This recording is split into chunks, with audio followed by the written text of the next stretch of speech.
London से आपातकाल युद्ध, जेलेंस्की ने खेला ट्रंप कार्ड। यूक्रेन जंग अब पूरी तरह से बदल चुका है।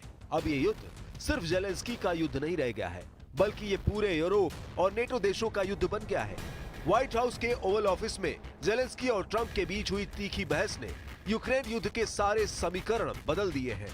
लंदन में राष्ट्रपति जेलेंस्की का जिस तरह से ब्रिटिश पीएम कीर स्टारमर ने स्वागत किया है, उसने अमेरिका और रूस को हैरान कर दिया है। हैरानी इस बात की भी हो रही है कि लंदन में रूस के खिलाफ आपातकाल युद्ध की शुरुआत हो चुकी है। लगभग 12 यूरोपीय देश महज 36 घंटे के अंदर लंदन में वॉर प्लान बनाने में जुट चुके हैं। आलम यह है कि ब्रिटेन ने रूस के खिलाफ यूक्रेन को 284 करोड़ डॉलर की भारी भरकम सहायता देना शुरू कर दिया है। इधर पुतिन ने बहुत बड़ी जंग को देखते हुए यूक्रेन पर तेजी से हमले शुरू कर दिए हैं, क्योंकि वॉशिंगटन में हुई तीखी बहस के बाद से दुनिया भर में जेलेंस्की को हीरो और ट्रंप को विलेन के रूप में दिखाया जा रहा है। लेकिन इस बीच रूस ने यूक्रेन के बहुत बड़े इलाके पर हमले बेहद तेज कर दिए हैं, ताकि नेटो के हमले से पहले यूक्रेन के बड़े इलाके पर रूस का पूरी तरह से कब्जा हो जाए।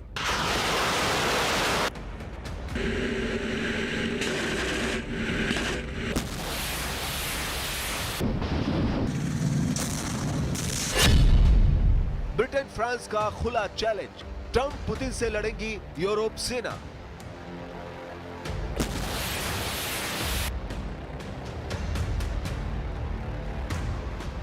हम आपको पूरी खबर बताएंगे कि लंदन पहुंचे जेलेंस्की का हीरो की तरह स्वागत क्यों किया गया है और अमेरिका में ट्रंप और जेलेंस्की के बीच हुई तीखी बहस पर सबसे बड़ा खुलासा क्या हुआ है।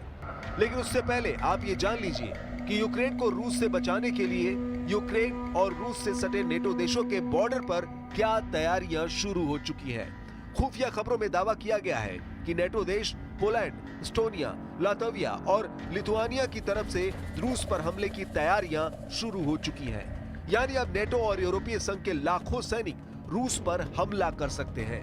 कुछ दावों के मुताबिक ब्रिटेन की राजधानी लंदन में आपातकाल युद्ध की जो तैयारियां चल रही है, वो सीधे सीधे तीसरे विश्व युद्ध की संकेत दे रही है। जरा देखिए लंदन में यूक्रेन के राष्ट्रपति जेलेंस्की के सामने कौन कौन से यूरोपीय देश रूस से सीधी जंग को तैयार हो रहे हैं।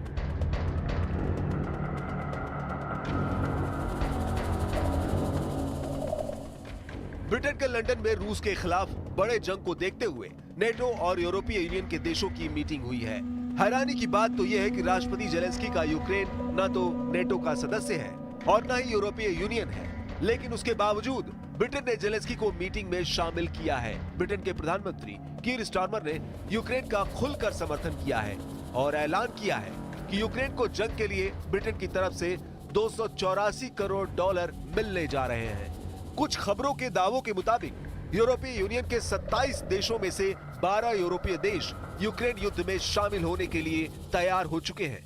हम आपको बता दें, नेटो के 32 देशों में यूरोपीय यूनियन के 27 देश भी शामिल हैं। उस लिहाज से नेटो की तरफ से भी 12 देश रूस से जंग को तैयार हो चुके हैं। यूक्रेन को भीषण युद्ध के लिए Germany, France, Spain, Canada, Netherlands अरबों रुपए देने के साथ साथ अपनी सेना भी यूक्रेन भेजने वाले हैं, जबकि स्वीडन, पुर्तगाल, लुधियाना, लातविया यूक्रेन को हथियार और फाइटर जेट देने जा रहे हैं। वहीं Norway, Ireland, Finland, Denmark, Austria, Moldova, Romania, Slovakia, Hungary, Poland अपनी सेना, पैसा और हथियार तीनों से मदद को तैयार हो गए हैं।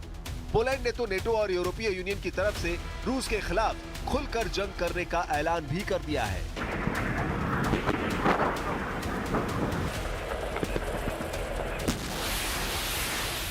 Well, no, I wouldn't trust Putin, which is why I want a security guarantee. I wouldn't trust him not to come again because he's proven that he will come again. He's already done it. And we know what his ambitions are. But that is precisely why we need a guarantee to the deal. There's no point in a deal that falls apart after a number of months or years. During this period of time, we negotiate on security guarantees, land and territories, and it will be the responsibility of the Ukrainian president. Reconstruction. The US will have the deal on critical minerals and rare earth. इन हालातों को देखकर साफ कहा जा सकता है कि Ukraine और यूरोप किसी भी कीमत पर युद्ध रोकना नहीं चाहते हैं और न ही पुतिन के साथ युद्ध विराम को तैयार हैं। जानकारों का दावा है कि यूरोप और अमेरिका को छोड़कर नेटो देशों को लगता है अगर रूस ने यूक्रेन को जंग में हरा दिया तो फिर पुतिन यूरोप को भी रौंद डालेंगे। हालांकि राष्ट्रपति ट्रंप का साफ कहना है कि ऐसा संभव नहीं है। इसलिए जब राष्ट्रपति जेलेंस्की के साथ राष्ट्रपति ट्रंप की तीखी बहस हो रही थी, उस वक्त ट्रंप ने जेलेंस्की पर गुस्सा दिखाते हुए कहा था कि जेलेंस्की यूरोपीय देशों के साथ मिलकर तीसरे विश्व युद्ध का जुआ खेल रहे हैं। जेलेंस्की दुनिया को थर्ड वर्ल्ड वॉर में झोंकने की तैयारी कर रहे हैं। Right now, not in a very good position. You've allowed yourself to be in a very bad position, and he happens to be right about it. From the very beginning of the war, You're not in a good position. You don't have the cards right now. With us, you start having cards. But right now, you don't. You're playing cards. You're playing cards. You're gambling with the lives of millions of people. You're gambling with World War III. You're gambling with World War III. And what you're doing is very disrespectful to the country, this country, that's back to you, far more than a lot of people said they should have. इन्हीं हालातों को देखकर Britain, France, Germany जैसे NATO और यूरोपीय देश Ukraine को रूस के भीषण हमलों से बचाने की कोशिश कर रहे हैं। लेकिन कुछ नेटो और यूरोपीय देशों ने पुतिन का समर्थन भी शुरू कर दिया है। पुतिन के समर्थक नेटो देश हंगरी के प्रधानमंत्री विक्टर ओरबान ने तो साफ कह दिया है कि यूक्रेन को अब रूस से कोई बचा नहीं सकता।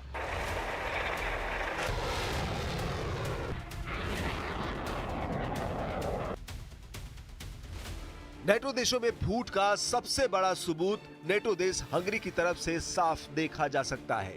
हंगरी के पीएम विक्टर ओरबान ने साफ कहा है कि यूक्रेन किसी भी कीमत पर नेटो में शामिल नहीं हो सकता है और न ही हंगरी कभी यूक्रेन को यूरोपीय संघ में शामिल होने देगा। पुतिन के समर्थक माने जाने वाले विक्टर ओरबान ने यहाँ तक कह दिया है कि राष्ट्रपति जेलेंस्की का यूक्रेन एक हारी जंग लड़ रहा है जिसका अंत रूस के हाथों तय है। यूरोप के कुछ देशों और अमेरिका पर भड़कते हुए हंगरी ने कहा है कि इन देशों को कैसे ये गलतफहमी हो गई कि वो रूस के पड़ोसी देश यूक्रेन को नेटो का सदस्य बना सकते हैं। रूस कभी भी यूक्रेन को नेटो में नहीं जाने देगा। A háború valójában nem is Ukrajnáról, hanem arról szól, hogy az Ukrajna nevű terület, ami eddig ütközőzóna, ütköző állam volt, a NATO és Oroszország között vonassék mostantól NATO felügyelet alá. 18 घंटे में Ukraine के पूर्वी किलों पर कब्जा। लेकिन इस बीच Putin ने बड़ा दांव खेलना शुरू कर दिया है। पुतिन ने यूक्रेन के उन इलाकों पर बेहताशा हमले शुरू कर दिए हैं जो बड़ी जंग के दौरान रूस के लिए नासूर बन सकते हैं। जरा देखिए इस वक्त रूस के फाइटर जेट, टैंक, तोप, ड्रोन और मिसाइलें यूक्रेन पर कहां-कहां हमले कर रही हैं। जानकारों के मुताबिक रूसी सेना शांति वार्ता से पहले शांति से ज्यादा यूक्रेनी इलाकों पर कब्जा करने में जुटा है। दावा किया गया है कि रूस ने अब तक 22% से ज्यादा इलाकों पर कब्जा कर लिया है और इस वक्त रूसी सेना 25% इलाकों पर तेजी से कब्जा करने में जुटी है। खास तौर से यूक्रेन के किले कहे जाने वाले इलाकों पर रूसी सेना इस वक्त चौतरफा हमले कर रही है।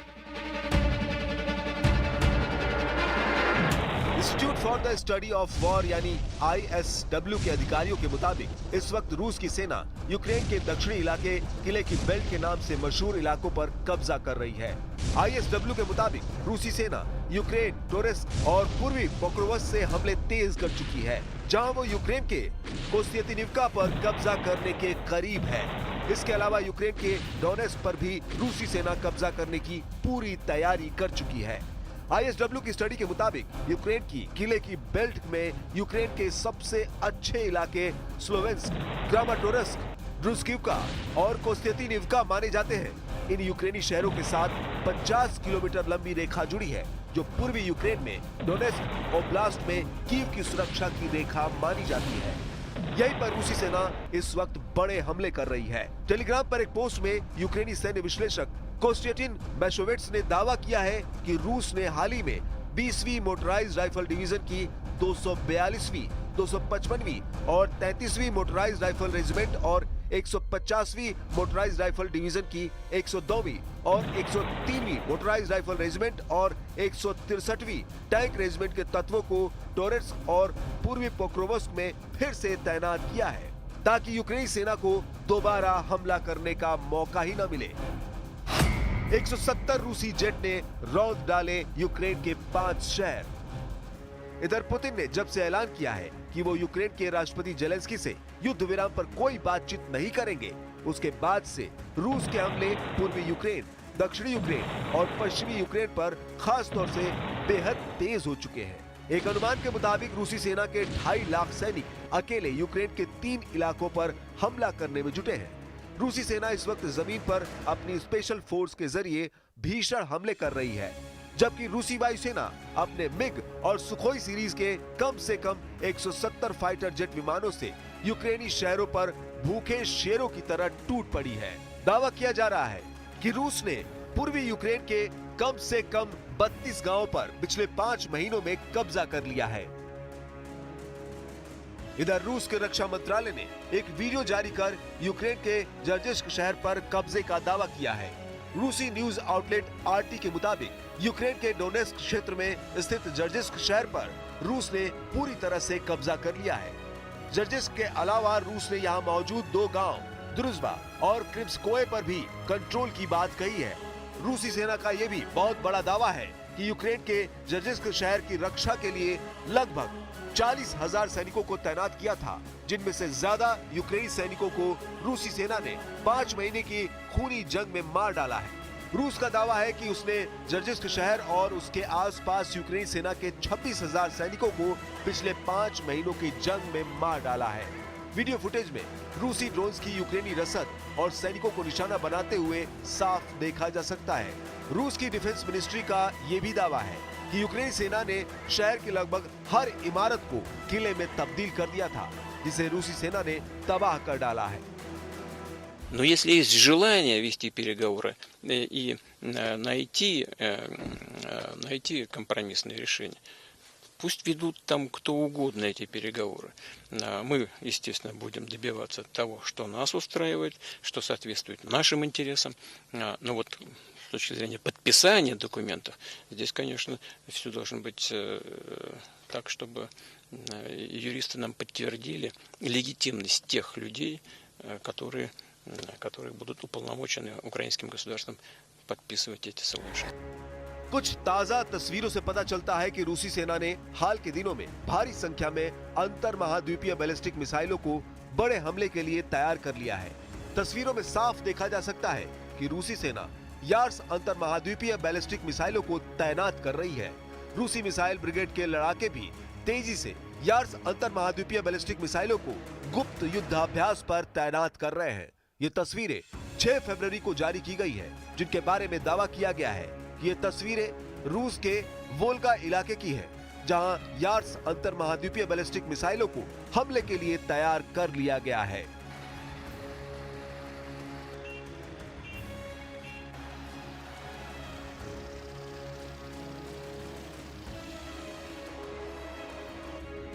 अब ऐसे हालात में अगर यूक्रेन के राष्ट्रपति जेलेंस्की यूरोप और नेटो देशों की सेना और हथियारों के साथ रूस से जंग करते हैं, तो रूस यूक्रेन के साथ साथ यूरोप को भी रौंद डालेगा, क्योंकि अब अमेरिका भी यूक्रेन को बचाने के लिए आगे नहीं आएगा। ऐसे हालात में अंदाजा लगाया जा सकता है कि आने वाले दिनों में कितनी विनाशकारी जंग होने वाली है।